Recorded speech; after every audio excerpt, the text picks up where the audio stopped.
Yes, we're back once again.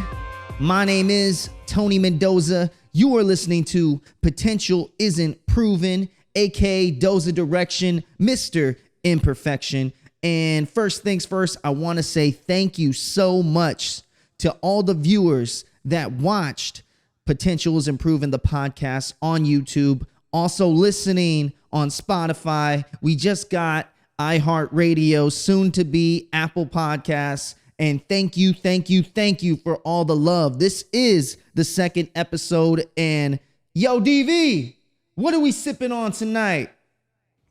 Well, Tony, since this is an uncomfortable topic, I decided to give you an uncomfortable Tennessee whiskey. Okay. Straight out of Jack Daniels. This is a single barrel special release. The Coy Hill Hazmat Edition. Oh boy. 143.2 proof, 71% alcohol. Jeez, man. DV, don't kill me like that. But also, I want to talk to the viewers out there. If you also want to check out my review on the Coy Hill, it's exclusively on YouTube under Shorts, under Doza Directions YouTube page, where you get my tasting notes on every bourbon that we have, but it's only available on YouTube. What's going on, everybody? Thank you so much for listening to Potential Isn't Proven, the podcast. There's 3 ways you can definitely help this channel grow, and the first way is absolutely free. All you gotta do is like and subscribe to my YouTube page and follow everything there is under Doza Direction. It's absolutely free and it helps us out a ton. So please go like and subscribe. The second way is joining my Patreon page. Under Doza Direction, you could be a part of for as little as $2 a month. Anything there is behind the scenes footage, being a part of polls to pick my next topic on the podcast, and all there is. So join the La Familia. And third and final way you can sponsor this incredible podcast is by joining this little section of the sponsor video. Have your business or your organization in this little spot. Just email me at dozadirection@gmail.com. Have a great day. Let's go, Tony. Back to you. This is what makes you a man. When I was growing up, this was all the protection we needed. You win some, you lose some. But you live to fight another day. Man, that's got to be one of my most favorite quotes from the movie Friday.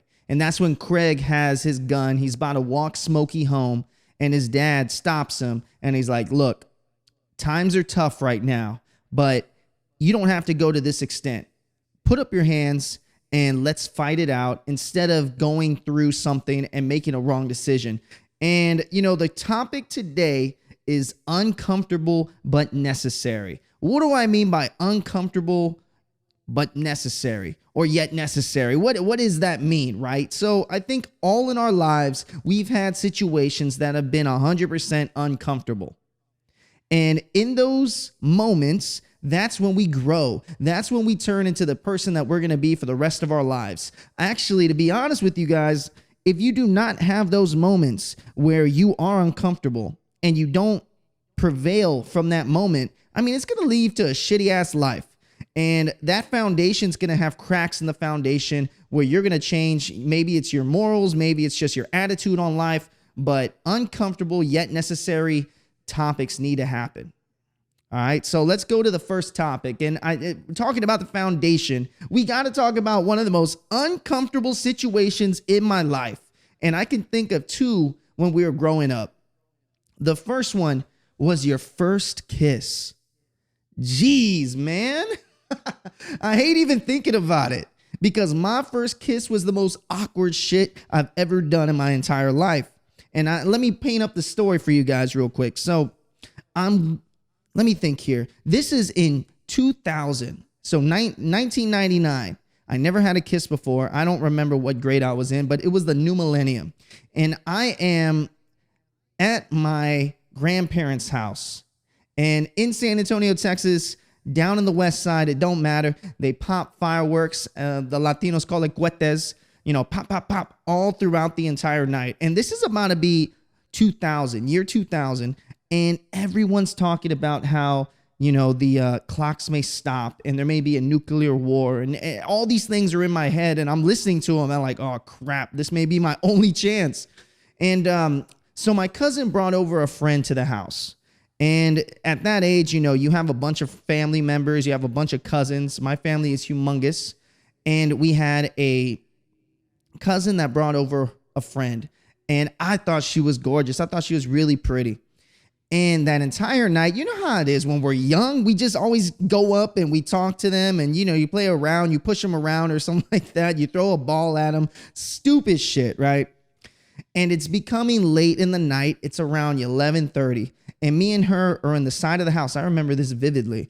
In the side of the house, my dad's old truck is right in front of us, and we're just chatting it up, right? Talking about, what we're going to do in the new millennium, what it's going to be like, how things are going to change. And she says, you haven't asked me if I was going to be your New Year's kiss yet. And I'm like, yeah, you're right. And she's like, well, are you going to ask me to kiss me when it turns to New Year's? And being typical me, I ran away from the situation and I said, yo, I gotta go see my grandma real quick. So I ran inside knowing damn well. So I left her cold as hell. And this is that 11:30. Well, it becomes 12 o'clock midnight and all the fireworks are going out. Pop, pop, pop, pop, pop, pop. And I'm just walking around doing fireworks, and I see her in the corner of my eye just looking at me like bummed out. And I walk over to see what's the matter, right? She just comes up to me, grabs me by the face, and just, mwah, just gives me the most wettest, craziest kiss ever. And after that, she continued to hold my hand the entire night. And I never saw her again. Of course not, right? I guess that's just how the story goes. But it was uncomfortable, but it was definitely necessary to go through those growing pains, showing someone that, doesn't matter if you're afraid to take that step, they'll take it for you. You just have to be open to it. Man, that's a crazy story. And let's go back to another uncomfortable but necessary moment. This is in 6th grade. All right. Yeah, it's got to be 6th grade. I'm in middle school at this point. And you guys remember, I know you guys remember this. You remember the old school like dances. You remember back in the day how your middle school would actually shut down the cafeteria and you would have to, you would have a dance party back then. And it was always at the weirdest time, like fucking 5 o'clock in the afternoon. And there's a dance party going on in the middle school. Well, I remember there was a girl that I really wanted to dance with. I remember there was a girl that I wanted to ask out to the dance. And back in the day, before text messaging, right, you would write a little love note. You would write a little thing like, hey, will you be my date for the dance? Or, hey, I think you're pretty. Meet me after school. I remember this girl. I forgot her name, man, but she was white as hell, but her butt was humongous, boy. It was fat, yo.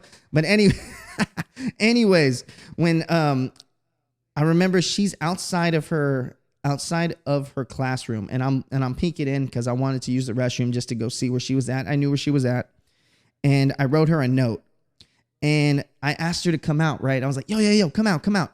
Would you like to go to this dance? I didn't even ask her. I just gave her the note. That's how much of a pussy I was. I just gave her the note, and I said, hey, if you want to go out to the dance with me, just say yes and put it by this locker where I met you at. And of course, the period's over. I'm walking to my next class. I look into the locker. I open up the locker where the note is, and she's like, I'm good. Thank you very much. I'm not going to the dance with you. I'm like, God. And the suckiest thing is I had her in the next period. That fucking blowed. That was the worst experience ever. That rejection, that moment of like, okay, maybe I'm not as hot as I think I was, but boy, did it hurt when she didn't want to go to the 6th grade dance. But you know what's funny about that whole situation? That 6th grade dance, I met some of my best friends that I have to this day, like my boy Terrence and my boy Sean. Back in the day when you were in those 6th grade dances, right, they would form that circle and all the teachers would be around just peeping, making sure that nothing's going down. And in the middle of the circle, right, I remember back in the day, that was get low times. That was yin yang twins, man. That was get low. Oh no, man. I could not believe it. People were just having dance parties. I remember I kicked my shoe up to the ceiling doing a Michael Jackson move. I had to do one of those. Yee-hee. I had to do that. Anyway, we're getting off topic here. But yes, that was an uncomfortable but necessary, that rejection. And, going a little further on, let's keep on going to building that foundation here. You remember when you went to high school? You remember those times when you just went into high school as a freshman? You don't know anybody except the class that you're in, but there's all these different kids from all these different age groups all going to the same cafeteria. Yo, when you had to pick the first time ever, because you had to scout out who's sitting in the cafeteria or the lunchroom in high school, and you're like, yo, where am I going to sit at? Like, I'm looking around. I don't recognize anyone here. You have jocks here. You have other people here. You got most random chicks here. Girls always sat on the table. All these other groups sat on the table. You had the hip hop guys always doing the thing with you remember the pen where it go, pop, pop, pop, pop, pop, pop, pop, and there would be a rap circle there. Well, anyways, I go to that rap circle, that area where I met my boy Trevor, Diaz, Brandon, rest in peace, and a few other people. And when I walked in, I didn't know any of them. I was just like, I walked up to the table. I was just like, hello, motherfucker. What's up? I'm Tony, and I think it'd be cool to sit with you. Hello, motherfucker.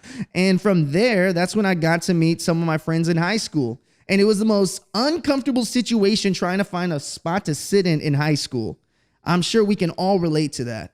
But it was necessary to meet new friends. That's when you learn the foundation of meeting those new guys, those new incredible people that are going to experience the entire high school experience with. Now, when it comes to high school, there's another thing that is an uncomfortable but necessary situation. And that's definitely the first time you really, really, really get in trouble. What do I mean by that? Well, you remember when it could have been any time in your life. It could have been you were caught smoking in your parents' car. It could be you ran from the police. I think we've all had a situation where we went to a high school party and we ran from the police, right? Jumped fences and ran from the police because we were underage drinking. Well, I'll tell you my uncomfortable but necessary thing that happened in high school outside of the lunchroom. And it was the first time I got in big, big trouble. And this is when I was recording people in my house. I was recording the same guys I would sit at lunch with. It was Diaz, Brandon, and Trevor, and myself. Now, let me paint the picture for you guys. I stayed in the second floor, and my bedroom was located in the corner.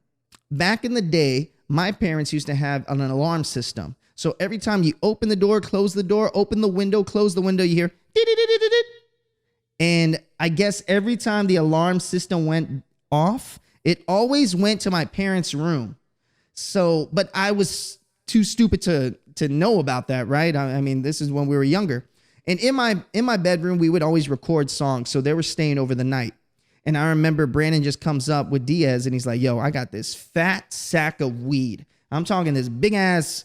It was probably the most grossest shit you could ever smell in your life. I smelled good weed and I smelled bad weed. I'm telling you right now, I just remember that weed smelled like shit. And they're like, yo, we got to smoke this. We got to smoke this. We got to do a good song. And my bedroom didn't have a balcony, but it had a little section where the roof kind of had a little balcony to it, but it was just the roof. And I remember Diaz was like, yo, I got to smoke this to make this song. This is at least at 2:00 in the morning. So we move the stuff over and Brandon and Diaz open up the window and they go inside and they start smoking up, right? Me and Trevor just inside, just like, okay, well, we don't smoke. We don't do this, whatever. We'll just wait for them to cut back.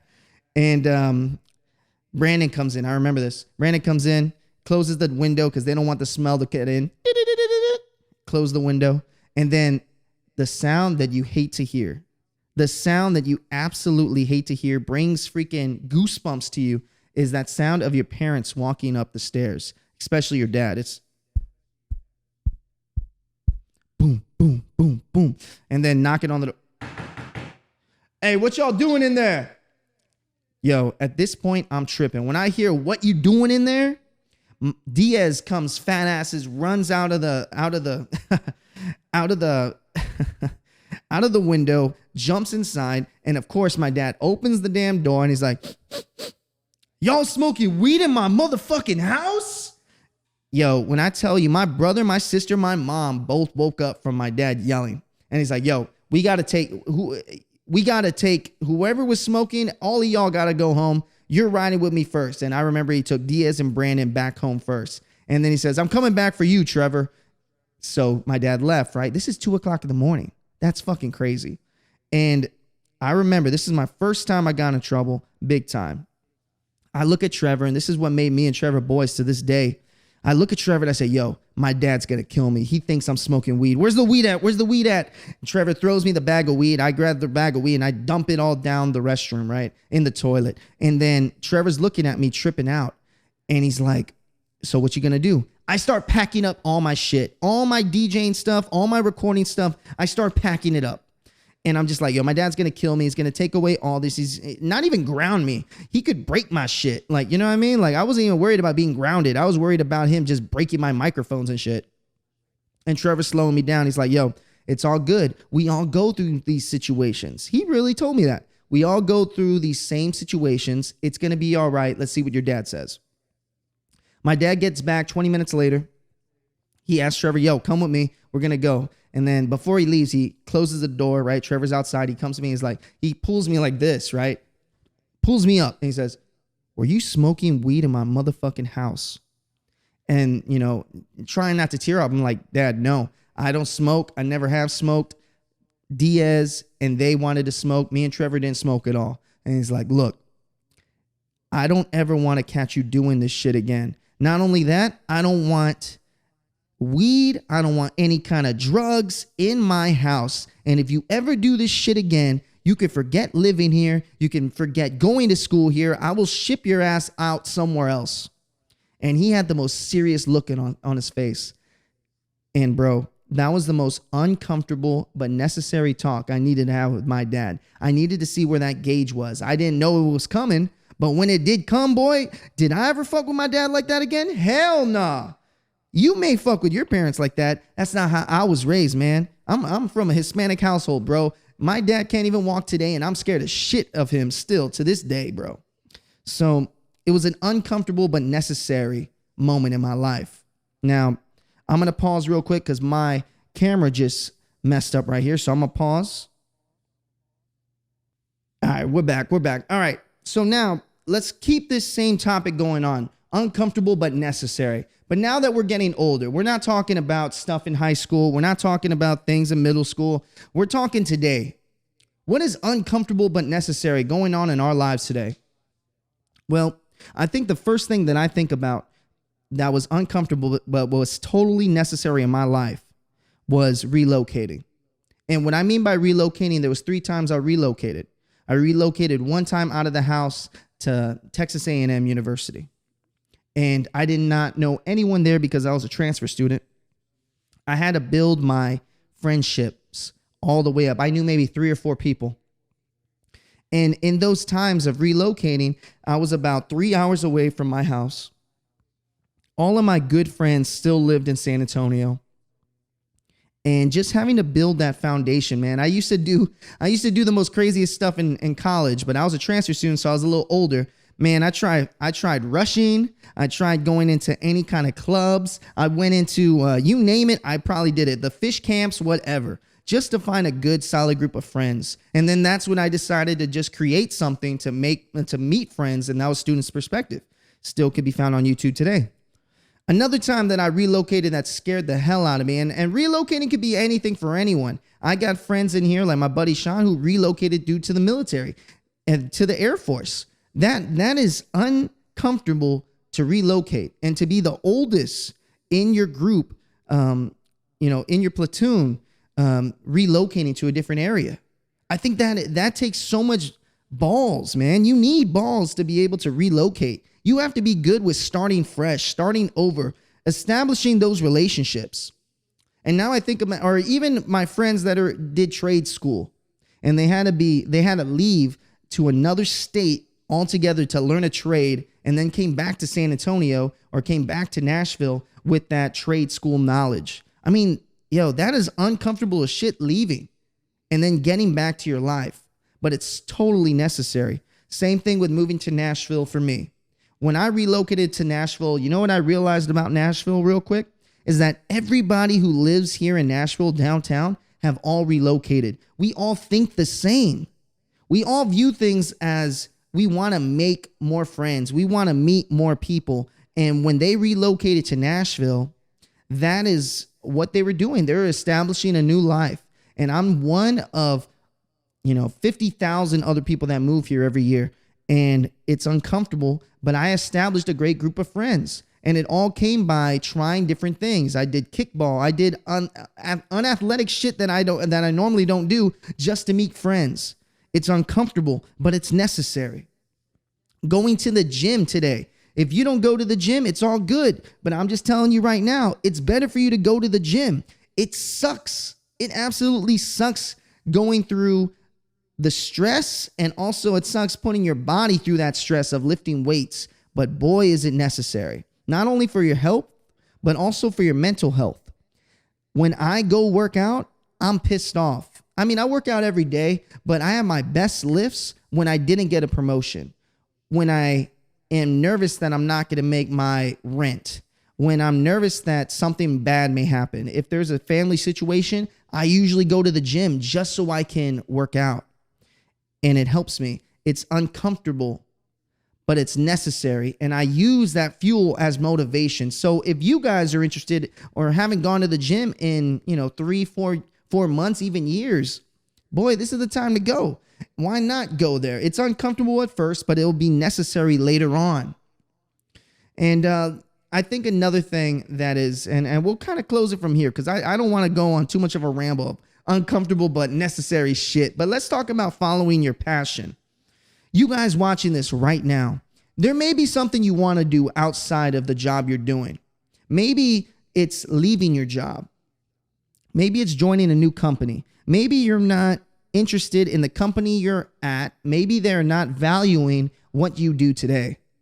Well, it's definitely uncomfortable, but it may be necessary to move on to a new company.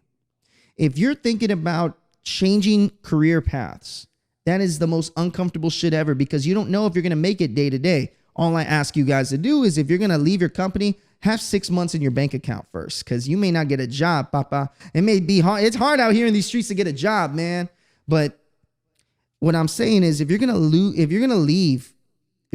your job, it's uncomfortable, but it may be necessary. You may be going down 2 different paths, and that path that you're currently on may not be the path that you want to go long term. Maybe you need to make that change. It's uncomfortable, but we all go through it. This is necessary. This is the time to build on the foundation that we already had. So following your passion, following your heart, trusting your gut. If you want to start a business, you got to ask yourself, are you willing to put in the time and make that business successful? It's uncomfortable starting a business. It's a lot of money up front. It's a lot of time spent up front. You don't know if it's going to last a year. That's most businesses. They don't last a year sometimes. It's uncomfortable, but it's necessary for you to grow. And maybe it's necessary for you to see what else you can create. Just like me doing this podcast. I'm giving myself out to you guys. I don't know you. You may be listening to this on Spotify, soon to be Apple Podcasts, but you may be listening to this right now and I don't know you. But I'll tell you something.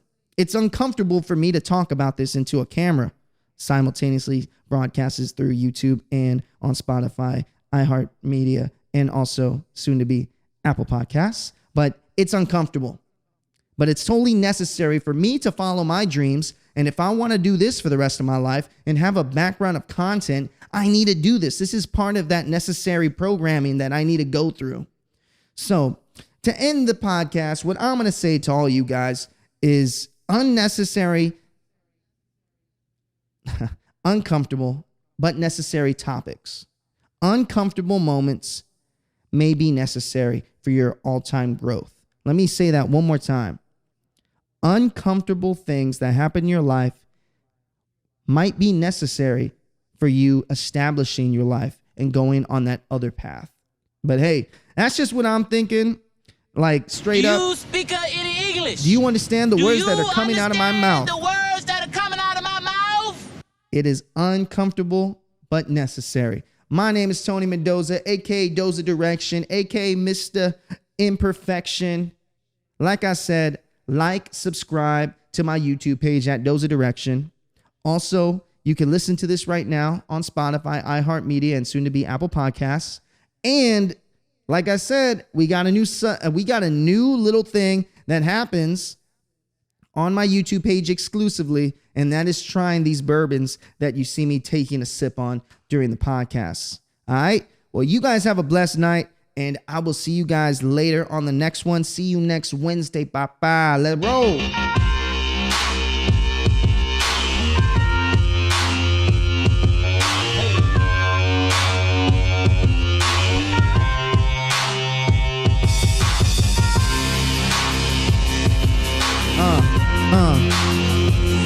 Like and subscribe, baby. Show them a thing.